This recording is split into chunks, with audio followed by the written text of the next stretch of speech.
আসসালামু আলাইকুম ওরহমতুল্লাহি ওবারাকাতুহু। বিসমিল্লাহি আলহামদুলিল্লাহ ওয়াশকুরুলিল্লাহ ওয়াসসালাতু ওয়াসসালামু আলা রাসূলিল্লাহ ওয়া আলা আলিহি ওয়া সাহবিহি ওয়া মান তাবিআহুম বিইহসানিন ইলা ইয়াউমিদ্দিন, আম্মা বাদ। স্বাগত জানাচ্ছি একুশে টেলিভিশন মাহে রমজান শীর্ষক নিয়মিত ইসলামী অনুষ্ঠান হেরার পথে অনুষ্ঠান জুড়ে সাথে আছে আমি ডক্টর মোহাম্মদ আব্দুল মাহবুদ। প্রিয় দর্শক, দূরে কাছে দেশ বিদেশে যে যেখান থেকে যে অবস্থান থেকে বসে এই মুহূর্তে আমাদের এই ইসলামী অনুষ্ঠানটি দেখছেন, সকলকে প্রাণবন্ত অনিমেষ শুভেচ্ছা ও অভিনন্দন জানাচ্ছি।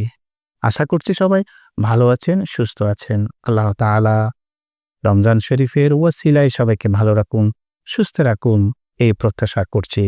আজকের আলোচনার আলোচ্য বিষয় হচ্ছে রমাদান ও কোরআন। এই বিষয়ের উপর আলোচনা করবার জন্য স্টুডিওতে আমন্ত্রিত অতিথি হয়ে উপস্থিত হয়েছেন প্রথিতযশা ইসলামী চিন্তাবিদ, ইসলামী ব্যক্তিত্ব, ইসলামিক স্কলার, প্রখ্যাত আলেমে দ্বীন, বাংলাদেশের ঐতিহ্যবাহী দ্বীনি শিক্ষা নিকেতন জামিয়া আহমদিয়া সুন্নিয়া কামিল এম এ মাদ্রাসার সম্মানিত মুহাদ্দিস হযরতুল আল্লামা মাওলানা মুহাম্মদ আবুল হাসানাত কাদেরী। আসসালামু আলাইকুম রহমতুল্লাহি ওয়াবারাকাতুহু। ওয়ালাইকুম আসসালাম ওয়ারাহমাতুল্লাহি ওয়াবারাকাতুহু। শুরুতে যে রমাদানের সাথে কোরআনের কি সম্পর্ক রয়েছে, দর্শক শ্রোতা যারা পৃথিবীর প্রত্যন্ত অঞ্চল থেকে আমাদের এই অনুষ্ঠান দেখছেন তাদের উদ্দেশ্যে বলুন। ধন্যবাদ আপনাকে। আপনি একটি চমৎকার প্রশ্ন করেছেন। এই অনুষ্ঠানটার নাম কি আমি সেটা বলি। হেরার পথে। হেরা কেন দিয়েছেন? আপনার প্রশ্নের সাথে হেরাও আছে। হেরার গুহায় আমরা কোরআন পেয়েছি। গারে হেরায়। গারে হেরায় কোরআন পেয়েছি আমরা। তো এই কোরআন গারে হেরায় আসার কারণে কোরআন আল কোরআন নূর ওয়া জিবরিল নূর ও রাসূলুল্লাহ সাল্লাল্লাহু আলাইহি ওয়াসাল্লাম নূরুন কদ জাআকুম মিনাল্লাহি নূর। তিনটি নূর যেখানে মিলিত হয়ে গেছে, এখন আর কেউ হেরার গুহা বলছে না। ওই গুহাটা যেই পাহাড়টার নাম হচ্ছে জবলে নূর। নূরের পাহাড়। নূরের পাহাড় হলো। এখন এটা কোন সময় এসেছে? আমরা কোরআন, যেটা আপনি কোরআন নাজিলের ইতিবৃত্ত টেনেছেন, মূল কথা হলো কোরআন কারীম নাজিল দুই প্রকার। একটা হলো ইনজাল আর একটা হলো তানজিল। ইনজালটা হলো একসাথে নাজিল হওয়া। ইন্না আনজালনাহু ফি লাইলাতুল কদর। এখানে আনজালনা এসেছে এনজাল থেকে, অর্থাৎ আমি একসাথে কোরআনে কারীমকে লাইলাতুল কদরের মধ্যে নাজিল করেছি। এখন লাইলাতুল কদর এটা কখন? আরেকটি আয়াতের মধ্যে আছে, শাহরু রমাদানাল্লাযী উনজিলা ফীহিল কুরআন। তাহলে রমাদান ওই মাস যেই মাসের মধ্যে কোরআনে কারীম নাজিল হয়েছে। অতএব আরেকটি আয়াতে বলছে কোরআনকে একসাথে নাজিল করা হয়েছে লাইলাতুল কদরে। এখান থেকে স্পষ্টভাবে বোঝা যায় লাইলাতুল কদর হচ্ছে রমাদানে। আর এই রমাদানের মধ্যেই আল্লাহ একসাথে কোরআনকে এনজাল করেছেন মিন লাওহিল মাহফুজ ইলা বাইতুল ইজ্জা, যেটাকে বাইতুল ইজ্জা বলা হয়।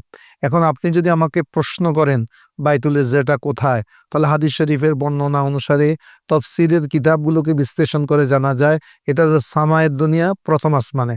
এটা আমরা বিশ্বাস করি, কিন্তু কেউ দেখিনি। এটা আমাদের নবীজি বলেছেন ঐশিক জ্ঞান দিয়ে। আল্লাহ সেই জ্ঞানটা আমার নবীকে দান করেছেন। নবীজির সেই ঐশিক জ্ঞানের বদলতে আমরা বলছি বাইতুল ইজ্জাতে ছিল। সেই বাইতুল ইজ্জাতে দীর্ঘ 23টি বছর পর্যন্ত যে কোরআনে কারীম বিভিন্ন প্রেক্ষাপটে হাওয়ায়েজ অনুসারে নাজিল হয়েছে 23টি বছর যাবৎ হায়াতে নববিয়ার মধ্যে, সেটাকে বলা হয় তনজিল। তনজিল মানে কিছু কিছু স্বল্প স্বল্প নাজিল হওয়া, নাজমান নাজমান নাজিল হওয়াটাকে বলা হয় তানজিল। তাহলে কোরআনে কারীমের দুইটা রূপ, একটা হলো এনজাল, আরেকটা হলো তানজিল। এই এনজালটা হয়েছে আমরা যেটা আয়াত দ্বারা সাব্যস্ত করেছি, সেটাও হয়েছে রমাদানে।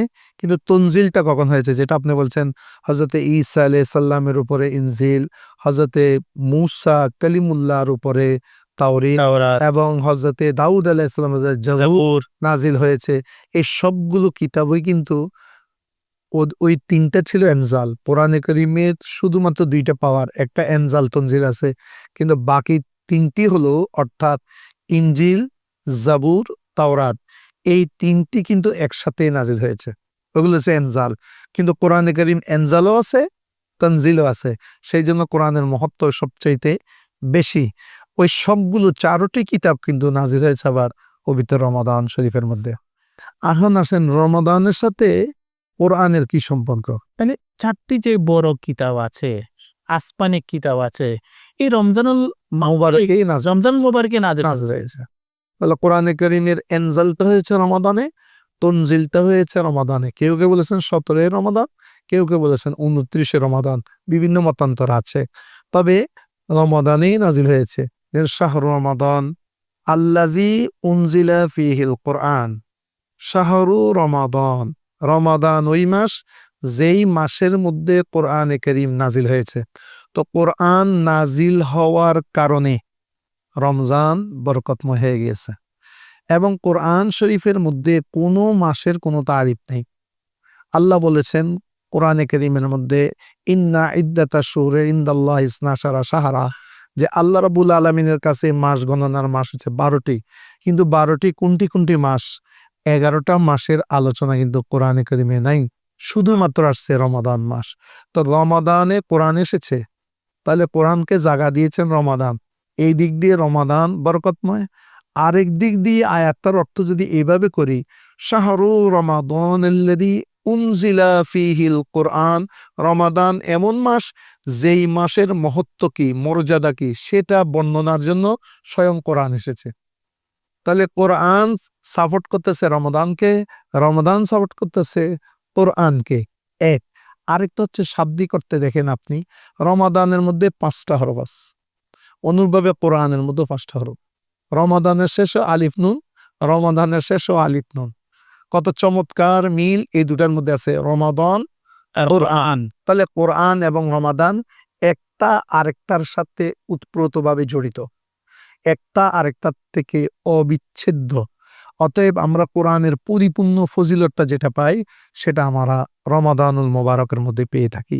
তাছাড়া রাসূল করিম সাল্লাল্লাহু আলাইহি সাল্লামের সহিহ বুখারীর মধ্যে এই হাদিস এনেছেন, মান কামা রমাদানা ঈমানান ওয়া ইহতিসাবান গুফিরা লাহু মা তাকাদ্দামা মিন যামবি।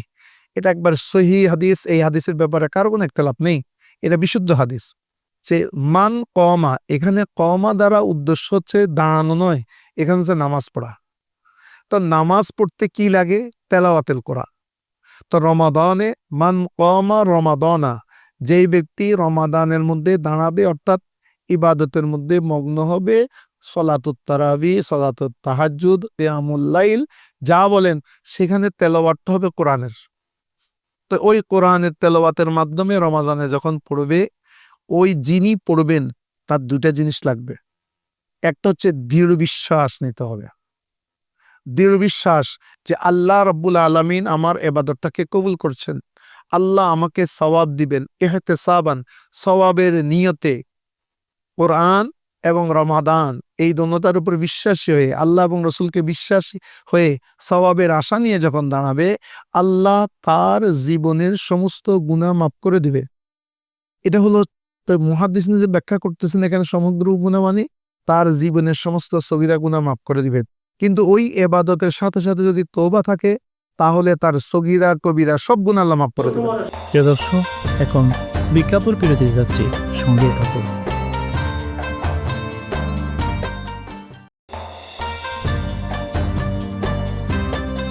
ফিরে এলাম বিজ্ঞাপন বিরতির পর আপনাদের প্রিয় ইসলাম অনুষ্ঠানে। কোরআনের শরীফে যে বললেন, তেলাওয়াত বললেন, এই তেলাওয়াতের মহত্ব একটু বলেন সাথে সাথে।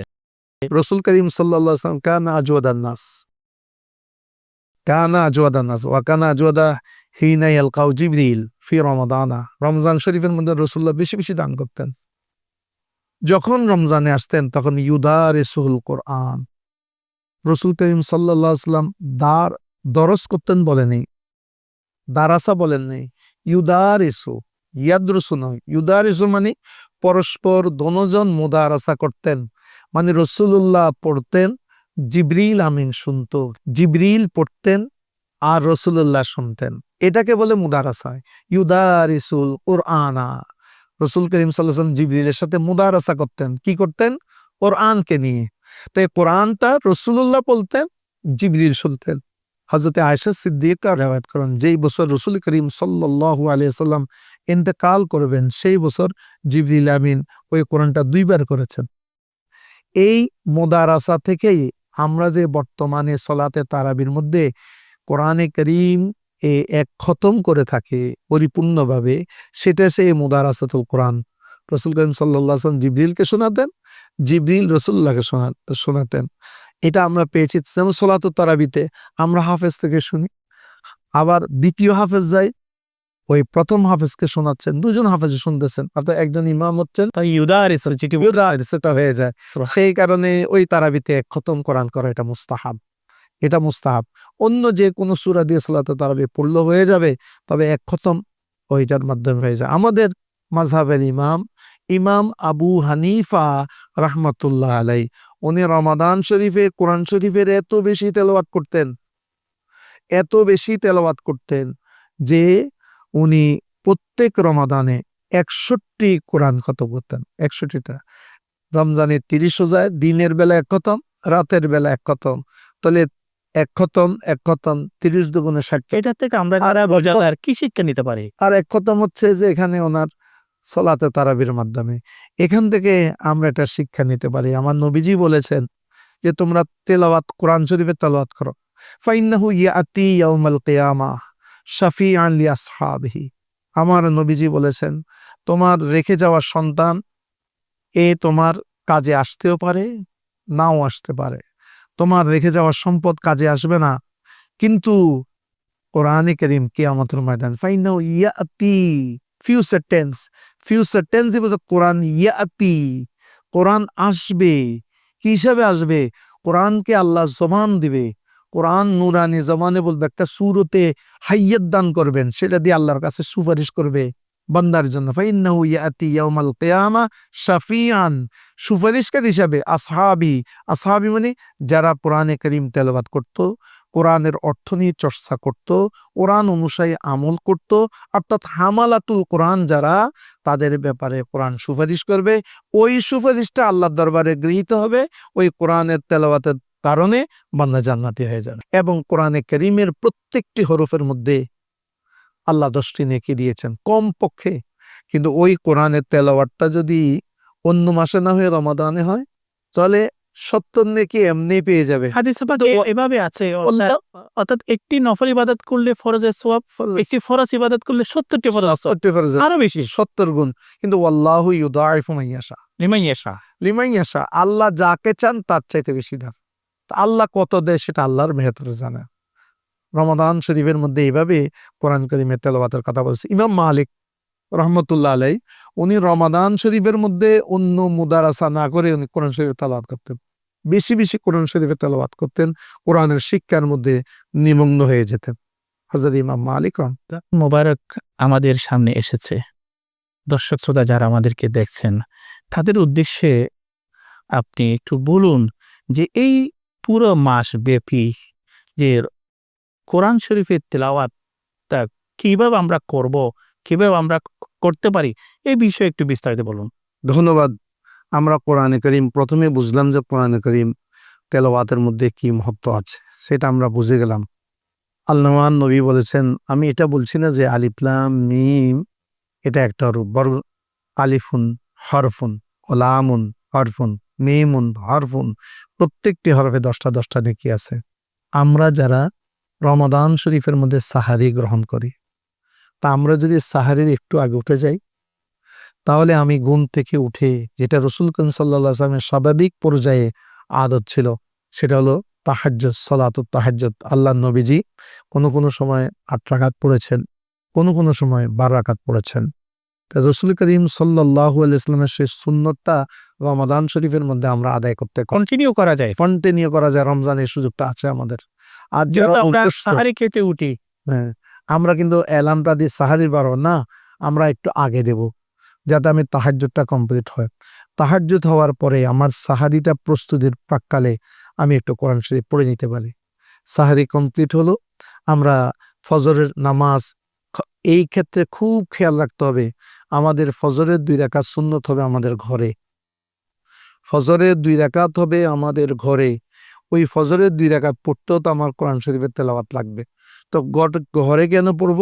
রসুল করিম সাল্লাল্লাহু আলাইহি ওয়াসাল্লাম ইরশাদ করেছেন, লা তাজআলু বুয়ুতাকুম কুবুরা, তোমরা তোমাদের ঘরকে কবর বানিও না, কারণ কবরের মধ্যে নামাজ নেই। অর্থাৎ তোমাদের ঘরকে নামাজ শূন্য করবে না। সেখানে তুমি যদি নামাজ পড়ো, কোরআন শরীফের তেলাওয়াত হবে, আর যে জায়গায় কোরআন শরীফের তেলাওয়াত হয় সেই জায়গায় আল্লাহর রহমত বর্ষিত হয়, রহমতের ফেরেশতাগুলো নাজিল হয়। কোনো বান্দা যদি ঘরের মধ্যে সেই নামাজটা পড়ে, তাহলে ওই ঘরের মধ্যে আল্লাহর রহমত বর্ষিত হয়। তাছাড়া তার সন্তান, তার স্ত্রী, পরিবারের সদস্যরা সেই নামাজ থেকে কোরআনও শিখে এবং নামাজটা শিখতে পায়। এরপরে আমরা রমজান শরীফের মধ্যে কোনোভাবে যেন আমাদের জামাত তারক না হয়। পুরুষরা, যারা আমরা পুরুষ রয়েছি, তারা মসজিদে চলে যাব, মা বোনরা ঘরের মধ্যে মুসল্লা বিজয় যথাসময়ে নামাজ আদায় করবে। ফজর নামাজের ফরজ আদায় করার পরে আমরা তারপর কিছুক্ষণ কোরআন শরীফ পড়ে আমরা একটু রেস্ট করব। এরপরে যার যার কাজে চলে যাব। একটা কথা মনে রাখতে হবে যে আল্লাহ রাব্বুল আলামিন কোরআনে কারীমের মধ্যে একবারে স্পষ্টভাবে বলে দিয়েছেন, ফাইদা কুদিয়াতিস সলাতু ফান্তাশিরু ফিল আরদি ওয়াবতাগু মিন ফাদলিল্লাহ। অর্থাৎ এখানের মধ্যে ওয়াযকুরুল্লাহ কাসীরা, আল্লাহর বেশি বেশি জিকির করো এবং আল্লাহর ফজল তোমরা তালাশ করো। নামাজ যখন কমপ্লিট হয়ে যাবে, যেমন আপনি একজন স্যার, ডক্টর আব্দুল মাহবুদ সাহেব, আপনি একটি প্রসিদ্ধ চট্টগ্রামের প্রসিদ্ধ একটি সরকারি কলেজের মধ্যে অধ্যাপনা করেন। আপনি নামাজটা পড়ে আপনি আপনার কাজে চলে যাবেন। আপনি শিক্ষক, কৃষকের কাজে চলে যাবে, একজন রিকশাওয়ালা দিন মজুর কাজে চলে যাবে। এটা হলো ইসলামী বিধান। এই যে সে যাচ্ছে নামাজ পড়ার পরে জোহরের নামাজে জমাতে আসবে, মাঝখানে সে যত ইবাদত করছে, আল্লাহ বলছে ওয়াজকুরুল্লাহ, তোমরা তখন আল্লাহর জিকির করো। আল্লাহ জিকির মানে লা ইলাহা ইল্লাল্লাহ না শুধু, তখন আল্লাহকে মনে করা, যার যার হক তাকে দিয়ে দেওয়া, শিক্ষক যথাসময়ে ক্লাসে যাওয়া, যথাসময়ে ক্লাস থেকে প্রস্থান করা, আর কর্মচারী তার মালিকের হক আল্লাহকে রয়েছে। এই মাঝখানে যা করবে, জোহর এবং ফজরের মাঝখানে সবগুলো ইবাদত হয়ে যাবে। এরপর আমরা আসল পর থেকে বিশেষ করে আমরা একটু রেস্ট পাই, তখন আমরা কোরআন শরীফের তেলাওয়াত করলাম, মাগরিবের পরে করতে পারি। এরপরে তারাবির নামাজে পরে চাইলে আমরা কোরআন শরীফ তেলাওয়াতের মাধ্যমে অন্তত ঘরের মধ্যে আমাদেরকে বলে দিতে হবে, রমাদান শরীফের মধ্যে প্রত্যেকে অন্তত এক খতম কোরআন যেন করে থাকে। কোরআনের আওয়াজ যেন সেটা আওয়াজে যেন আমাদের ঘর মুখরিত থাকে। তখন আল্লাহর রহমত রমজানের মধ্যে যেভাবে আছে তেলাওয়াতের মাধ্যমে আরো বেশি হবে, ঘরের মধ্যে নূর সৃষ্টি হবে। মোহতারাম, আমরা অনুষ্ঠানের শেষ প্রান্তে এসে পৌঁছে গিয়েছি। সর্বশেষ দর্শক শ্রোতার উদ্দেশ্যে আজকের বিষয়ের উপর সংক্ষেপে 1 মিনিট আপনার বক্তব্যটি উপস্থাপন করুন। আলহামদুলিল্লাহ, আমাদের বাংলাভাষী মুসলমান পবিত্র কোরআনে কারীম তেলাওয়াতের জন্য রমাদান শরীফে হুমড়ি খেয়ে পড়েন। এটা আসলে অবশ্যই ভালো দিক। তবে কোরআন শুধু রমজানের তেলাওয়াতের জন্য আসেনি। শুধুমাত্র রমজান শরীফের মধ্যে আমি কোরআন শরীফ তেলাওয়াত করব, বাকি 11টি মাস আমি এই কোরআনকে বন্ধ করে রাখবো আর কোরআনের উপরে ধুলা পড়ে যাবে, সেটা যেন না হয়। সেই ক্ষেত্রে আমরা রমজানের মধ্যে একটা ট্রেনিং নিতে হবে। আমরা শুধু রমজানের সিয়াম সাধনা করলাম, কোরআনের শিক্ষা দিলাম না, তা হবে না। রাসূল করিম সাল্লাল্লাহু আলাইহি ওয়াসাল্লাম বলেছেন, খায়রুকুম মান তাআল্লামাল কুরআনা ওয়া আল্লামাহ, কোরআন তোমাদের মধ্যে সর্ব উৎকৃষ্ট মানুষ সে, যার অধিক সম্পদ আছে, যে বেশি নামাজ পড়ে, বেজিকির করে, এগুলো কিছুই বলেন নেই। বলেছেন যার মধ্যে 2টা জিনিস আছে, একটা হচ্ছে তাআল্লুম আর একটা হচ্ছে তালিম। তাআল্লুম মানে এলেম গ্রহণ করা, আর তালিম মানে আরেকজনকে সেই জ্ঞানটা দেওয়া। যে কোরআনটা নিজে শিখেছে আগে, তারপরে আরেকজনকে শিখিয়েছে। 2টা জিনিস। যেমন আপনি একজন শিক্ষক, আপনি শিক্ষক হওয়ার আগে কিন্তু আপনি শিখেছেন, আপনি ছাত্র ছিলেন, আগে কোরআনের ছাত্র বনো, তারপরে কোরআনের শিক্ষক বনো, তখন তুমি শ্রেষ্ঠ হবা, কারণ তুমি লাগতেছো কোরআনের সাথে। হাদিসে পাক কিভাবে আছে, আদিবু আওলাদকুম আলা সালাসাতি খিসালিন বিসালাসা খেলাসে বিসালাসে খিসালিন বা আলা সালাসাতে খিসালিন, বিভিন্ন রকমের রিওয়ায়াত আছে। সেখানে আছে হুব্বে নবিয়ুকুম ওয়া আলা হুব্বে তিলাওয়াতিল কোরআন, সেভাবে আছে। তিনটা বিষয় হচ্ছে হুব্বে নবীকুম ওয়া হুব্বে আহলে বাইতিহি ওয়া তিলাওয়াতিল কোরআন। অর্থাৎ আমার ছোট্ট ছেলেটাকে আমি আদব শিখাবো আগে। এটা প্রত্যেক প্যারেন্টসদেরকে আল্লাহ রসুল নির্দেশনা এই যে দিয়েছেন এটা শুধু রমাদানে নয়, সব সময়ের মধ্যে। অর্থাৎ একটা পাত্রের মধ্যে ভালো একটা পবিত্র জিনিস থাকার আগে পাত্রকে সাফ করতে হবে। কোরআন মহাপবিত্র জিনিস, এই মহাপবিত্র জিনিসটাকে আপনি ধারণ করার জন্য কলবটাকে কিভাবে সাফ করবেন?